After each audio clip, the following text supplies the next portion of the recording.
Welcome back to Takeout. A week ago, Eric Swalwell was a leading contender to be governor of California. Then he suspended that campaign and then resigned from Congress. And that upended an already chaotic battle to be governor of California, the next one. Earlier today, I spoke with the candidate and current San Jose Mayor Matt Mahan. Here's part of that conversation. Here's all of that conversation, as a matter of fact, not part of it, all of it. Today is April 17th. Ordinarily, I wouldn't start an interview that way, but according to an article published in the New York Times earlier this month, your campaign has concocted, and I quote, a rather unusual campaign finance strategy. The pitch? Help us raise $35 million by April 17th, and you'll get your money back if we fall short. Well, today's the day. Did you fall short or not? Well, Major, I think you're referring to outside efforts out there that I'm not involved in. But what's important in this race is that we talk about how we're going to make government work for the people of California. For too long, we've asked people to pay more in taxes without delivering meaningful progress on the things that matter: the quality of our schools, the affordability of housing, public safety issues. And I jumped into this race because, as mayor of the third largest city in the state, I know what it takes to deliver real results in people's lives. So I'm not looking at the fundraising numbers. Nobody can keep up with the billionaire in the race that's already spent over $100 million, but we're making good progress on every front. That billionaire you just referenced to is Tom Steyer. What's wrong with him as a candidate for governor of California? Well, look, this is a guy who made his fortune in funding private prisons and ICE detention centers, oil, gas, and coal companies, and now is telling everybody he absolutely doesn't support any of those things and he'll take them all on. And look, what we need right now is not someone with baggage and more of the same solutions. Beyond his history, it's a guy who thinks the answer is to make government bigger at a time when Sacramento has increased spending by 75% in just the last 6 years.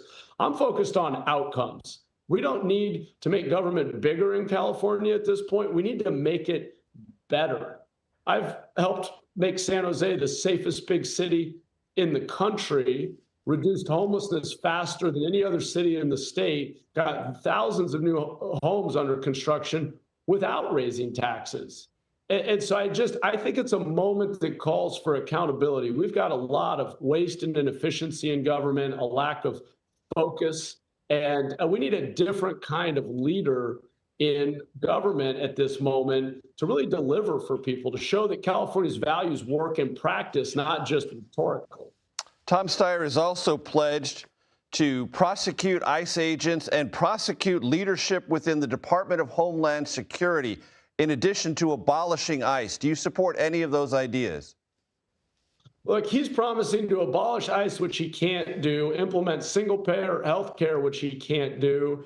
This is just damage control for the fact that he funded ICE detention centers not long ago. The guy made $90 million in private prisons. And so, look, we need real answers here. On immigration, both parties have failed them. And real answers are not these oversimplified things that you're hearing from Tom Steyer on the one end or the MAGA candidates on the other end. Democrats need to be able to acknowledge that we should have a secure border. And if you're committing serious violent crime in our country and you're not here legally, deportation is a very reasonable consequence. On the other hand, we've got millions of people in California who have been here for years, working, contributing, they're raising children who are U.S. citizens. We need a pathway to a legal status. I mean, we need a compromise that actually moves us forward and allows us to get back to focusing on what we do when we're at our best in government, which is expand opportunity by improving schools, investing in infrastructure, the things that really matter in people's lives, and the kinds of things I've delivered on as mayor of the third largest city in California. Matt, there's an interesting conversation going on in California. About $180 billion, by some estimates, was either poorly managed and lost in California or flat out stolen. Let me repeat that number. $180 billion. A, do you think it's that large? B, do you think it was stolen or poorly managed? And C, if you're governor, what would that mean to you and what would you do about it? Well, Major, I think it is true that we have a tremendous amount of waste, inefficiency, and even outright fraud in government spending. These systems have gotten so big and In bloated. California, under Democratic management. In California, but in other states as well, and in the federal government, our government, we have allowed it to get so big and bureaucratic, and reflexively always come back to people and ask for more revenue rather than forcing ourselves to get better, that there's a tremendous amount of waste, certainly on the tens of billions, not maybe larger. To your point, we know there was 32 billion in unemployment claims that were fraudulent. But here's how I've led in San Jose. And let me even back up from that. I grew up in a working class family in a small farming town on the Central Coast called Watsonville. We were paycheck to paycheck. I grew up in a household where we watched every dollar carefully because it was a direct trade-off between food, paying the mortgage, putting gas in the car. Money was tight. And that's why in San Jose, I've held us accountable for delivering dramatically better outcomes on crime, homelessness, home building without raising taxes.